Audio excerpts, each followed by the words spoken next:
Yeah. Let's take David in Jonesboro. David, you're live with Eric and V. How are you doing? Hi, great to talk to y'all. V, I've not talked to you, Eric. I talked to you and Jamie a few times before. So good to be back. I called as a Christian before, and I am pretty quickly approaching atheism. Really? And that's really where my question is. I've experienced a lot of things, and I've really, because of a lot of watching Atheist Experience and Talk Heathen and listening to the other side, have questioned a lot of my beliefs. And because of sound epistemology, questioned my beliefs. And so they are changing. But my question would be, is there a transition stage? Because I don't feel like at this time it's honest for me to say I don't believe in a God, even though I would say I think there's probably not one. I'm kind of in the middle, or well, more to the non-belief side, but is it like a black and white thinking, or is there some kind of questioning transition period?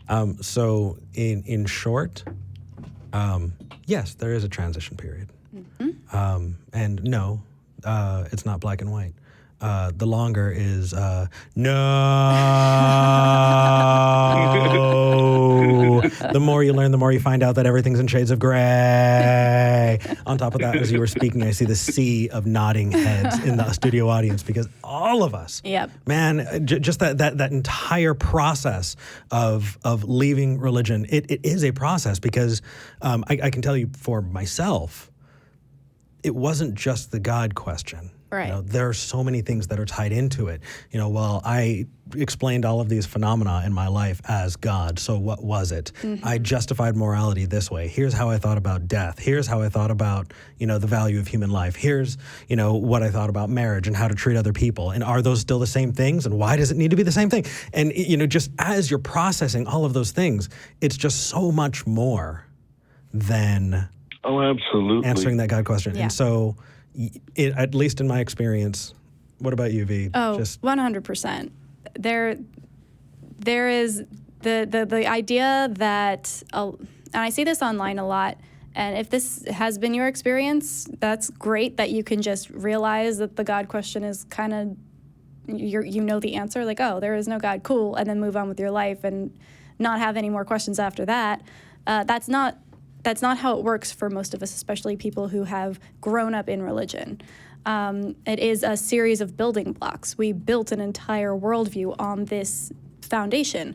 And when you take the foundation away, you then have to also deconstruct the entire building. So it's a huge process. It's going to take a long time, and you're going to have ideas now that are probably closer to the right idea that you're going to realize in a year that, oh, I need to adjust those again as I learn more stuff. It's a continuous process of learning new things and adjusting your worldview. And I find that so much fun. Like, that's my favorite part of my life, is being able to jump into new things and be, okay, so I had this idea before. How do I adjust it now with the new research that I've done, the new things I'm learning? So yeah, the entire thing's a transition period. Definitely. Yeah. And the question of, at what point do I call myself this label? Yeah. Right. You know what, man? That this place that you're in, this journey that you're on, is way more important than a label. You'll get there. Even if you don't, even if you never feel comfortable with that word, what is more important is that you're learning and developing your epistemology. You're developing the way that you think about things and the way you problem solve, and making sure that those tools that you're using are the best tools available.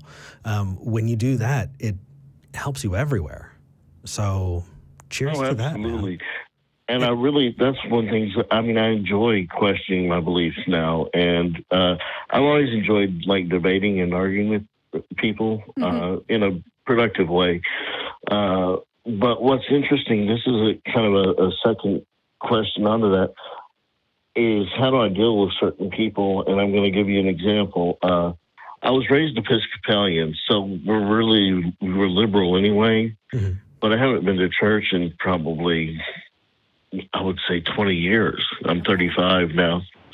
And I believe that gays should have every right to marry and always have. And both of my parents are highly educated. My mom has 2 master's degrees, and I was talking to her. We like to talk about religion and politics, and we're very like-minded, but she's still a believer, and I understand, but as I'm getting away from it, I'm trying to talk with her about philosophical topics and using sound epistemology, and she's getting kind of upset because she's using the same arguments that I hear everyone make and that I used to make, including, for instance, well, I just can't imagine how this would have come into being without a creator. And I said, well, that's the argument from ignorance. And she said, oh, so I'm ignorant? And I'm like, no, that's the argument of ignorance. Argument from ignorance. Fallacy. I'm not saying you're ignorant. And, that's such a loaded word. It is. And how do you... Well, and fallacy also is one of those words that people think. So instead of, so you're developing that vocabulary, and that's fantastic. Now you just need to cater what you're saying to the audience that you're speaking to. And I'm not telling you to be disingenuous. I'm telling you to use language that they understand, that you can speak together. So when you point that out as a fallacy, that's awesome, because what you're doing is you're sharing, oh my gosh, I learned this thing, it's a fallacy, and that's what it means. That might be too much. But if you say, you know what, actually, what you just said, I think there's a problem here because X, Y, Z. If we use this kind of reasoning, then maybe these other things that we can agree that are ridiculous would also be true. So is this a good tool? Could help. I know that online a lot of people, will, oh, that's a fallacy, and you Right. you are not, and not you, but everybody online who does this, you're not convincing people. They need to understand what you're talking about first. And if they don't, then what you're doing is My mom takes it as an insult when I use the word ignorant or fallacy. Right. She thinks it's a personal attack on her intellect. And like I said, she's a brilliant woman. She's got 2 master's degrees. I mean, well, and really, it's just this one flaw. I was speaking to somebody who was saying just that. Well, there's so many people who I know who are just brilliant. Wouldn't they have come to the right answer? And so I was on the phone with them, and I told them to draw a dot on a piece of paper, to close one eye, and to look forward, and to move that dot around their field of vision until it disappeared. Because right in that center back of your eye, there's a blind spot. And you don't see that blind spot. Your brain fills it in. Being cognizant of where that blind spot is, or being aware that you might be falling into that takes a lot of time. That takes a lot of work. And starting by saying, using this loaded language that they may not understand might close the conversation off before it begins. Instead, what you could say is, hey, would you agree that what you're saying is, I don't know, and because I don't know, it has to be God? That might be better, because at least she would kind of understand what you're saying. You're not trying to say that she's ignorant. It's just, the argument. Try to soften the language. Yeah. But also, dude, it's all right. Have you tapped into any atheist communities or anything like that? Not yet. I'd like to. I'm from Arkansas, and this is one of the things that we talked about last time. I'm not sure where there are any. I don't even get out a lot anyway. I'm confined to a wheelchair, stuck in my house, and don't get out a lot anyway. But I'm sure there's some online communities. I've been meaning to get on the Discord, but I have not done that yet. Well, I think now might be a good time. How do I do that again? What? Yeah, you go back to this video after this call, and you take a look at where I'm pointing right now, because on the lower third, there's the tiny.cc/ACA Discord link. And just type that in and you'll get taken right there, man. Yeah. But best of luck to you, dude. Thank you. And this is a little off topic. Let's see, Jamie not hosting with you anymore at all, or? Wow, that actually hasn't come up on Talk Heathen yet. So Jamie's actually picked up other things. He's still here at the ACA. He still hangs out. We're still good and all of that, but he has wound up moving. I was just curious because I used to, watch y'all all the time. No worries. For sure. He's actually picked up on the other side. He's been producing and doing things that we can't talk about right now. But they're very exciting. It is very exciting. He's also a regular host of the Nonprofits, and he's been doing appearances on Atheist Vanguard. Yeah. So I'm wishing the best for him. He actually just recently launched a Twitch channel, and I was really excited to see that. So definitely, still lots of love for him. He's just out. I think we'll probably have him back at some point. He's doing his own thing. Yeah. Cool. And I don't know if Matt is in the audience, but if he can hear this at some point, I used to, I've been listening to y'all for probably a year and going through every single video y'all put out.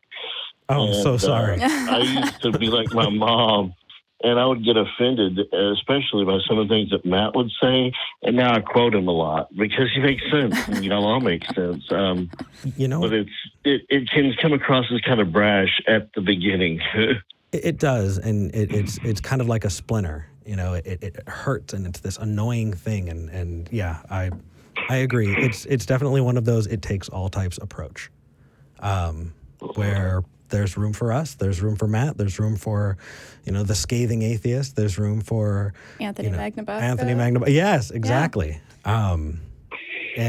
You never know, how that communication is going to get across. Just the more people we have communicating, I think the better it's going to be. Right. Also, though, just to throw this out there, you are in this transition period. You are making a lot of intense changes to the way you see the world. So don't feel like you are obligated to explain yourself or make arguments for these new ideas that you've got going to people who are going to kind of try and argue with you and maybe get offended. So if you want to talk to your mom about these things and you're both on that same page of, hey, let's discuss this, that's awesome, that's great.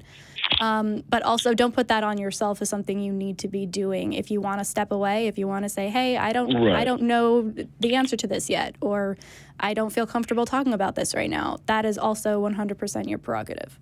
Yep. Awesome. Well, thank y'all so much for your time. Absolutely. Thank you for calling in, man. You bet. Take care. Dang. Man. Called in as a believer.